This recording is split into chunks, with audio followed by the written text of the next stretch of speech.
কেমন আছিস বোন? দাদা তুই এখানে?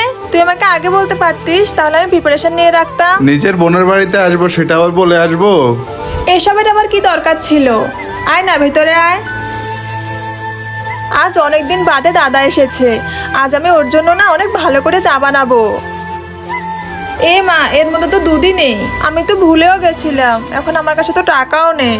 এই তো এই জুসটা আছে, ভালোই হয়েছে, কালকে একটু বাঁচিয়ে রেখেছিলাম। এই মা, দাদা শাশুড়িও তো এসেছেন, আমি তো ওনাকে দেখিনি, এবার আমি কি করব? দাদা এই নে তোর পছন্দের স্প্রাইট।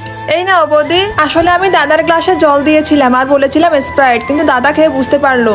বলছি স্প্রাইট না আমারও পছন্দ, যদি পারো আমার জন্য এক গ্লাস নিয়ে আসো। মা, আমি নিয়ে আসছি তোমার জন্য। এখানে তো কিছুই নেই। কিছু পড়ে গেল মনে হলো। ওইসব বাদ দে, আর বল তুই কিভাবে সংসার করছিস? এখানে তো কিছুই নেই। দাদা তুই কিছু মনে করিস না, আসলে আগের মাসে না ওর চাকরিটা চলে গেছে, তাই এই মাসে আমাদের খাবারের জন্য খুব কষ্ট করতে হচ্ছে। তুই এরকম পরিস্থিতিতে আছিস, তুই আর আমাকে একবার জানানোর প্রয়োজন মনে করলি না? ছোটবেলায় যখন সমস্যা হতো তখন দুজন দুজনের কত সঙ্গ দিতাম। যখন আমাদের কোনো সমস্যা হতো আমরা সবসময় পাশে থাকতাম। আর তুই আমার নিজের বোন, তোর পাশে আমি সবসময় থাকবো।